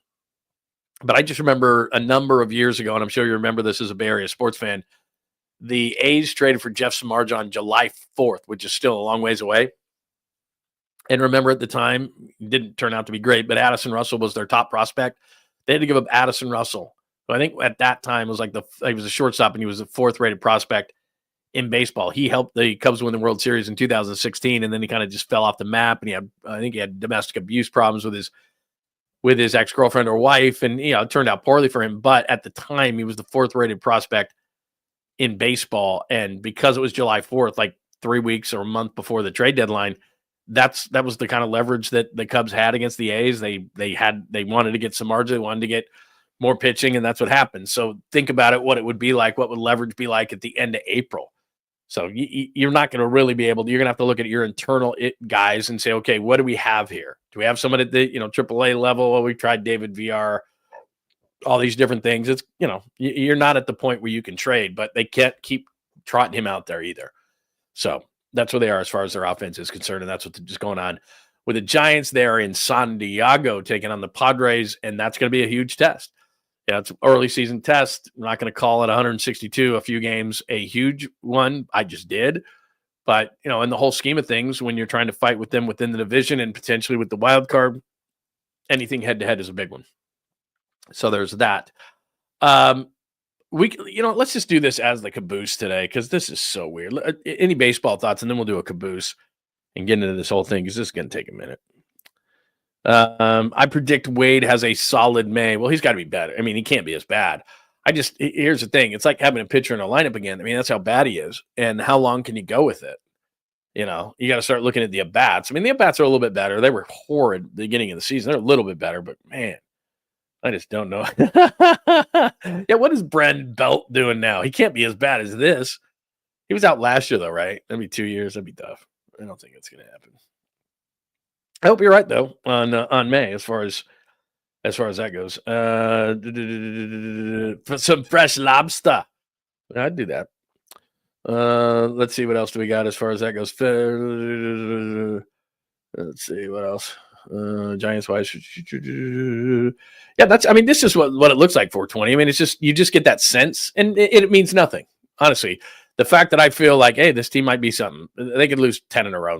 Never mind. They suck. But you just get a sense. You get a sense for things. Yeah, exactly, Pine. Just put it in play. That's what they would say in Little League all the time. Lund, stop striking out. Put the ball in play. I'm like, all right, I'll do what I can. Strike 3.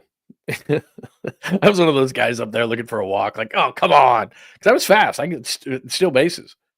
I could steal bases really well, but that whole getting on base thing was a problem. Couldn't steal first base. That was a problem for me.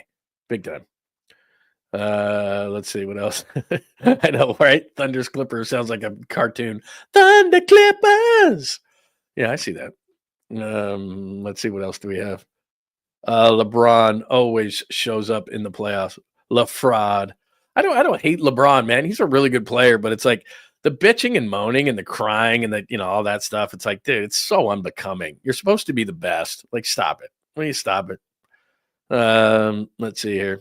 I mean, Minnesota's just better, but I think the Warriors match up well with the Timberwolves. I think if they played the Timberwolves and Jimmy was healthy, that being the whole key point, that the Warriors would be the Timberwolves. The Lakers don't match up well. Fontainebleau. Yeah. Fontainebleau. That's what it was. State of Fontainebleau. Yeah, that's a nice place. Man, that's a really nice place. Let's see. As Papa J always says, hi, Papa J, by the way. Like and subscribe to both channels, John Lund Unleashed and Bay Area Sports Collective. Let's see. By the way, Raiders had a nice draft. I didn't mention that, but Raiders had a really nice draft, I thought. A lot of people buzzing. So there you go. Let's see. Okay, I think we're good. All right, let's get to this thing, man. I'll play the fancy open for Belichick here. This is just weird. Where's my fancy opens here? Let's get this going for the sweet, clean, family-friendly caboose pistol. John Lund Unleashed presents the caboose pistol. Wedged in the crack of her buttocks. Somehow, someway, Lundo thinks this is the best way to leave a final impression on you for the day. The old caboose pistol, everybody has one. Did you say caboose pistol? I know some woman who could hide a machine gun in there. Yeah. Leave me out of this, you weirdo. Here's John. Whatever. This isn't so much weird as it is odd. So you know these things, but I'm just going to say it anyway to just lay this whole thing out. And this is probably going to happen to me when I get older. We all get crazy and everything like that. And I understand. Me personally, my wife is roughly my age. I like it that way. I don't know what I would talk about with a 20-year-old or 24-year-old if I was 70-something like Bill Belichick. I think it's creepy. I just think it's incredibly creepy. As you get older, generally normal people gravitate towards people their own age. You have lots of things in common. You have similar things that you want to accomplish in life, everything. Maybe she's an old soul. She's an old soul. When a 70-year-old is with a 25-year-old, they say she's an old soul. Okay, Anna Nicole Smith. I mean, it's like you just look like a gold digger either way. And this whole thing is weird. It reminds me of, especially in this interview, Mike Tyson and Robin Givens, right? Robin Givens basically telling Mike Tyson what to say. I think it was Barbara Walters on 2020. And it was just a really odd interview. And their age gap clearly wasn't like this, but she was just in control of everything. So here's Bill Belichick, considered to be the best coach of all time, best head coach of all time. If not, it's Bill Walsh. It's whatever. Beauty's in the eye of the beholder when it comes to that, but he's a damn good football coach. And had an age-appropriate girlfriend, all that kind of stuff. And a few years ago, he meets this girl, and they keep it under wraps for a little while. But now it's just like, it's not only in the guy will ask these questions, but I mean, they're on Instagram, they're on all these different things. And Belichick, you just don't, no days off and, mumbling in the press conferences. And it just doesn't seem like this is him. But, we all know what's going on here. She's 24, he's 72, 73, whatever the case may be. He's loving, apparently, being with a younger girl, doesn't care what anybody thinks. She looks like she can't wait for him to keel over and get all his money, whatever. Maybe they really love each other, but it's just odd. The whole thing is weird and odd. And for a guy who is in such control as Bill Belichick is over a team, seems to be this like iron-fisted, leader and all this kind of stuff. This whole thing seems weird. And now she seems like she's pulling these puppet strings on this guy who is the greatest head coach of all time, who's a leader of men, right? But then, I don't know, I guess maybe the college level it would be different. Like at the pro level, if Bill Belichick was your head coach and then you saw an interview like this, I think you would lose massive amount of respect for him. And I don't know that he could coach in the league. Maybe this was part of him not coaching in the league. Maybe this is behind the scenes. People are like, do you know about the 24-year-old girlfriend and how she's manipulating him and controlling him? And I don't know. I think this would be a problem at the NFL level if all this was out like this and then you were trying to coach grown men. But anyway, this was on CBS this morning, Sunday morning, yesterday. Change for Belichick is 24-year-old Jordan Hudson, his creative muse, as he writes in his book. make sure that that's the philosophy. Jordan was a constant presence during our interview. You have Jordan right over there. Everybody in the world seems to be following this relationship. They've got an opinion about your private life. It's got nothing to do with them, but they're invested in it. How do you deal with that? Never been too worried about what everybody else thinks. Just try to do what I feel like is best for me and what's right. How did you guys meet? Not talking about this. No? No. It's a topic neither one of them is comfortable commenting on, though Hudson has recently posted about it on Instagram.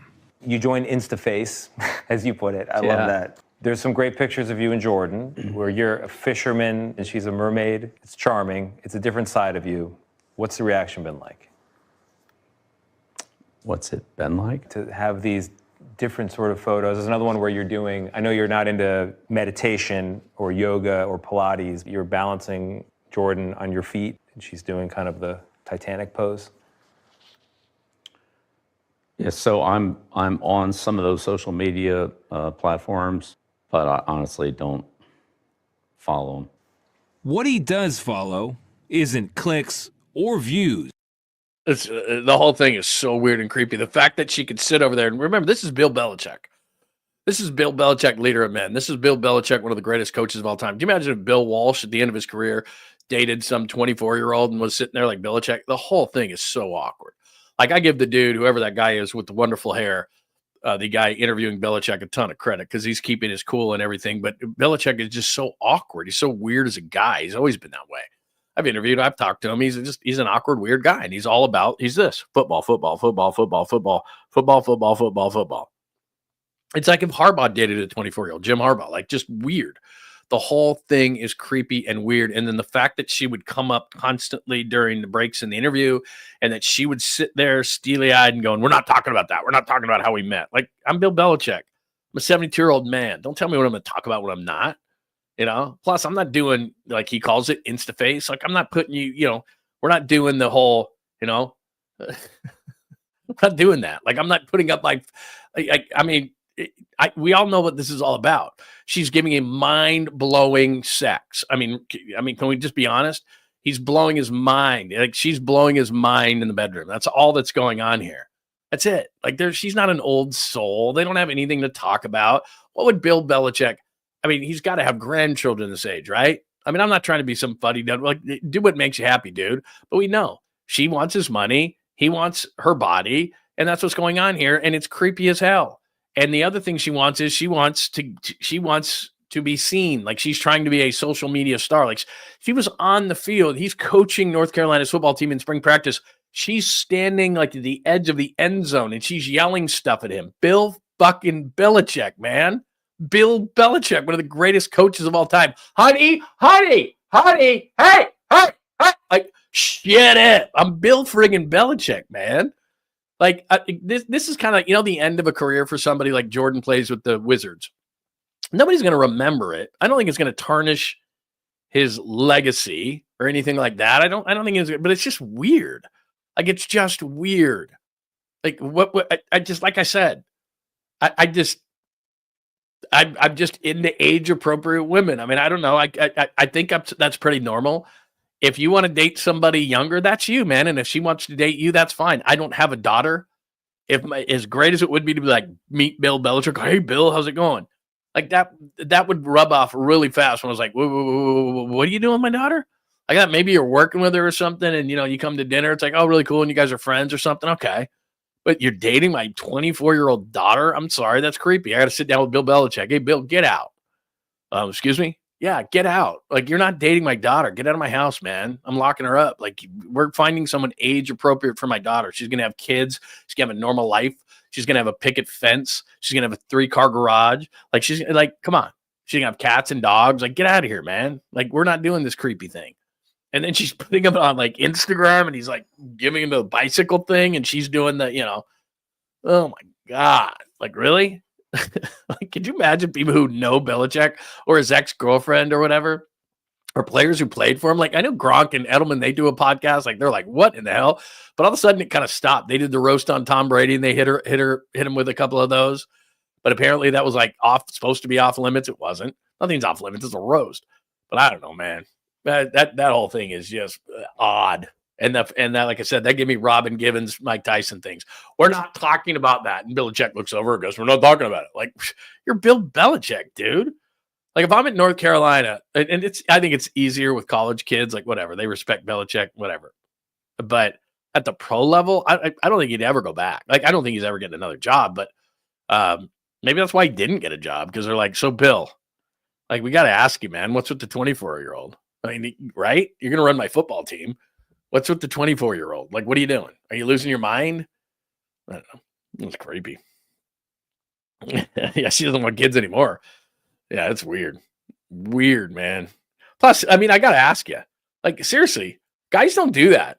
Like, no offense. It's just, I'm old enough to where it's like, if I've dated an older woman, she'd have to be 80. It'd be no offense. Nothing like that. But I mean, if we're being honest, lights got to be off. I mean, just lights got to be off. That with, like, in Belichick with this girl, this Jordan girl that's 24, lights are off. Blackout curtains, lights are off. Maybe only at night, blindfold. Like, my God, man. He's 70. What is he, 72, 73? She's 24. And she's pretty. I mean, there's no doubt. I mean, well, she's 24. It's just weird. Be age appropriate, will you please? It's just brutal.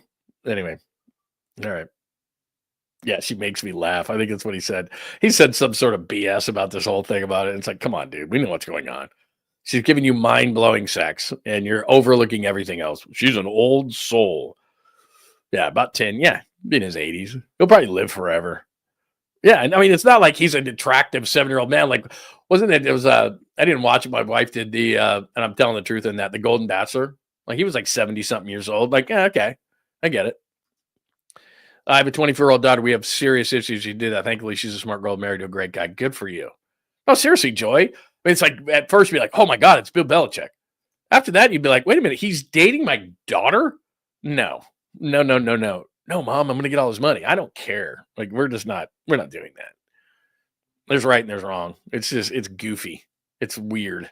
It's inappropriate. And for me to say something that is inappropriate, can you imagine? I'm saying it's inappropriate. Me. This is the best. This is the best. And we can leave it at this. We can stop now. Gross. Exactly. I mean, yip-yapping about this for 10 minutes. And Joy very succinctly and easily says gross. Exactly. Just gross. I don't need to talk about it anymore. People are probably eating lunch, breakfast, whatever they're doing. Creepy. I mean, that's that gross, creepy, whatever. And then just the fact that she's like, so how'd you two meet? Like, now, you know what's going to happen? Here's what this young lady does not understand is now it's going to come out. Like, now all the people that are digging the DMCs and everything, was she a stripper? Like, if the story, they don't want to come out with the story after she's making Bill Belichick do, weird poses on Instagram and all these different things. And you want to draw the line at how did you meet? And you're not going to talk about that. And she's dead serious, dude. We're not talking about that. Or it's one guy, the greatest coach of all time. And he's sitting up there on a chair. He'll decide. I mean, she's puppet stringing this dude. She's the puppeteer. Thing is weird, man. Weird. Did I miss anything else? Played that. That was the Belichick thing. All right. I think that's it. Weird. Yeah, I'd heard the same thing, man. She's like overly involved in the program. Like, he's the greatest coach of all time. I think North Carolina is just going to be like, I don't know if this is going to be worth it, man. We sold our soul to the devil. Are we sure that this is going to be worth it? Maybe not. All right. There you go. That is your sweet, clean, nasty, gross caboose pistol for the day. Episode 127, the 49ers draft. We'll talk more about that as the week goes on. The Sanders prank. Picks I liked. We'll talk more about that as the week goes on. Golden State win, no Jimmy. Post-game show tonight. So get those alerts on at johnlundunleashed.com on YouTube. Post-game show right after the game. And if they win and take that 3-1 lead, we'll be drinking beers and shots and all that kind of stuff. So we'd love to have you back on John Lund Unleashed tonight. Put those alerts on and we'll tell you what time we're going to do that. Timberwolves take the 3-1 lead over the Lakers. We looked at the rest of the NBA playoffs. Denver and LA, the Clippers. That's the best series out there. Ramos in the Little League home run just gives you vibes that maybe this could be a special Giants season. They're in San Diego. Weird Belichick interview, random stuff, and that was the caboose today. Belichick and that weirdness. So there you go. Yeah, he's not hearing that. He's not hearing that. He's like, well, all right. I think that is that it? Yeah, I think that'll do it for today. All right, everybody have a great day. I will see you tonight. If I don't see you tonight, then I'll see you tomorrow at 8 a.m. Pacific time. We only did the 9 o'clock because I had to do a few extra things, but thank you again for hanging out with John Lund Unleashed on a Monday edition of the show. I'll be back right after the game gets over tonight, so make sure that you hang out with us tonight. And again, thanks to our good friends at Riapel Sports Medicine. As I told you, Riapel Sports Medicine. Make sure you check that out with the stem cell research. I'm not joking. My wife, when we were in Vegas this weekend, no way we could have done all the walking and the moving and everything because her shoulder, her elbow, but especially her feet. And she did. We were walking around. She's like, if it wasn't for Dr. Riapel, I could not be doing this. So check out Riapel Sports Medicine. They're right there in San Ramon. Worth the drive if you're not in the East Bay. I'm telling you, we're going to Riapel this week. I got more stuff to do. She's got more stem cell to do. And, of course, I do the low T, and I am due for another treatment. So every just 3-4 months, I go in there. So check out Dr. Riapel and Riapel Sports Medicine. Everyone have a wonderful rest of your Monday. I will speak to you tonight after what we hope is a Warriors win to take a 3-1 series lead over the Rockets. Let me make sure that I don't have anything else that I am missing today. Okay, I think that is great. Yeah, no more Belichick. I can't do it. All right, everybody have a great rest of your Monday, and I'll talk to you tonight after the Warriors game. If you can't join us tonight, that's cool. We'll see you tomorrow at 8 a.m. Pacific time on John Lund Unleashed. Thanks for hanging out with John Lund Unleashed. We'll try to be better next time, though I wouldn't hold my breath. Please like and subscribe on the John Lund Unleashed Pod YouTube channel. Watch live shows weekdays at 8 a.m. on YouTube, Instagram, and X. And make sure to have your alerts on for shows throughout the day or night. All things Lund can be found at johnlundunleashed.com. johnlundunleashed.com. Goodbye!